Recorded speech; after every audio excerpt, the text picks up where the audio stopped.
सीखने की कोई उम्र नहीं होती, अगर जज़्बा आपका मज़बूत है, आप कुछ भी कर सकते हैं।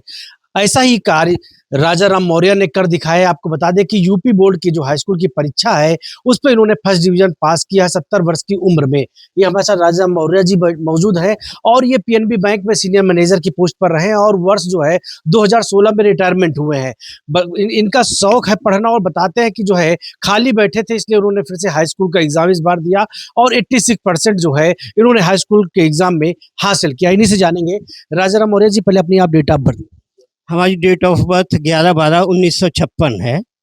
तो हम 2016 में पंजाब नेशनल बैंक का क्षेत्रीय स्टाफ कॉलेज है, जहाँ पर जो ऑफिसर लोग चुनकर आते हैं उनको पढ़ाते थे।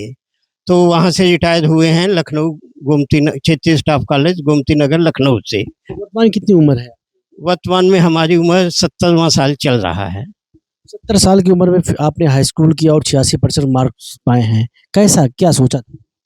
हमने सोचा था पहले जब हम पढ़ते थे, पहले हिंदी मीडियम से पढ़े थे, फिर पंजाब में पोस्टिंग थी, तो हमने सोचा यहाँ के लोग पंजाबी बोलते हैं, तो वहाँ हमने पंजाबी भी पास की थी।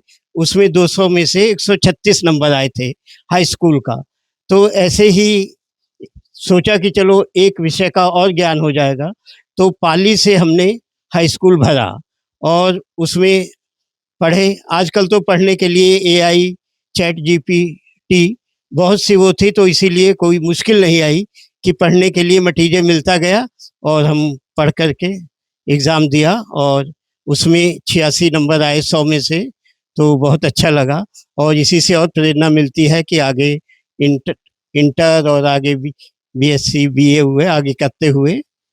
अच्छा, उन बच्चों को क्या आप मैसेज देना चाहेंगे जो बच्चे हताश हो जाते हैं? क्योंकि 70 वर्ष की आयु में आप हताश नहीं हुए और आपने हाई स्कूल का एग्ज़ाम दिया और उस पे क्वालिफ़ाइड हुए हैं। तो क्या मैसेज देना चाहेंगे जो लोग हताश हो जाते हैं? किसी को भी हताश नहीं होना चाहिए, परिश्रम करना चाहिए। परिश्रम ही सफलता की कुंजी है और आजकल तो सब कुछ अवेलेबल है। पहले तो रहता था कि किसी के पास किताब नहीं है या मटेरियल नहीं है। अब तो कुछ भी आप एआई से या चैट जीपीटी से पूछ सकते हैं। अगर कोई क्वेश्चन आपको नहीं भी आता है, तो बिना टीचर के भी आप पढ़ सकते हैं। कैसे आपको ये आया कि मुझे करना है? परिवार में कैसे सहयोग मिला? क्योंकि अब 70 साल की उम्र हो गई है आपकी। परिवार में भी जैसे हम और मिसेज़ हैं, बच्चे हमारे 5 हैं, तो उसमें से 4 बेटियां हैं, चारों बेटियां टीचर हैं। तो सबसे छोटी बेटी लखनऊ में केमिस्ट्री पढ़ाती है 11th-12th वालों को। सो बड़ी बेटी भी सरकारी टीचर है और सेकंड वाली केंद्रीय विद्यालय सहारनपुर में है। थर्ड वाली प्राइमरी टीचर है यहाँ अजमतुल्लागंज में। तो सब बच्चे भी पढ़े लिखे हैं और बहू भी हमारी जैसे बीटेक एमबीए है, एचआर है एक कंपनी में। और बेटा हमारा वो क्या कहते हैं, पहले रिलायंस पेट्रोलियम में था सीनियर इंजीनियर।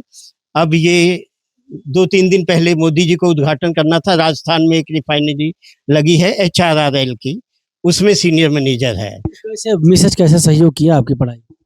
मिसेज ने तो पूरा सहयोग किया कि आप पढ़िए, कुछ और कोई वो नहीं था, पूरा सहयोग करती थी कि चलो। तो जब एग्ज़ाम सेंटर आप गए थे, तो लोग बाकी बच्चे क्या देखे, क्या सोच रहे थे? कौन आ गया? टीचर है, क्या है? हम जब गए तो वहाँ के जो प्रिंसिपल थे, वो हमसे बोले कि एक लड़का भी साथ में था कि आप इसको एग्ज़ाम दिलवाने आए हैं? हमने कहा इसको नहीं, कि हम देने आए हैं। तो उन्होंने पूछा कि इसका फ़ायदा क्या है करने का? अरे हमने कहा कोई भी ज्ञान के लिए वो नहीं होता है कि ज्ञान आ जाएगा, कि कोई भी हम उस भाषा का भी पढ़ सकते हैं, इसलिए ज्ञान अर्जन के लिए हम पढ़ रहे हैं। इससे बात करने के लिए हमारे साथ राजा राम मौर्य जी थे। इनका साफ तौर पर कहना है कि ये सीखने के लिए है कि 70 साल की उम्र हो गई, लेकिन इनका ये था कि हम जो है पाली से जो है हम हाई स्कूल करें और आगे इंटर करने और ग्रेजुएशन करने की बात ये कर रहे हैं। तो कहीं न कहीं देखा जाए, जिस तरह से जो बच्चे हैं जो है वो उनका जो दृढ़ संकल्प रहता है, अगर उसपे थोड़ा-सा वो हताश हो जाते हैं, तो उनको राजा राम मौर्य से सीख लेनी चाहिए कि 70 वर्ष की उम्र में भी वो अभी हताश नहीं हो और अभी भी इनकी पढ़ने की जो ललक है, वो लगातार बरकरार है। रोहित मिश्रा, भारत समाचार, रायबरेली।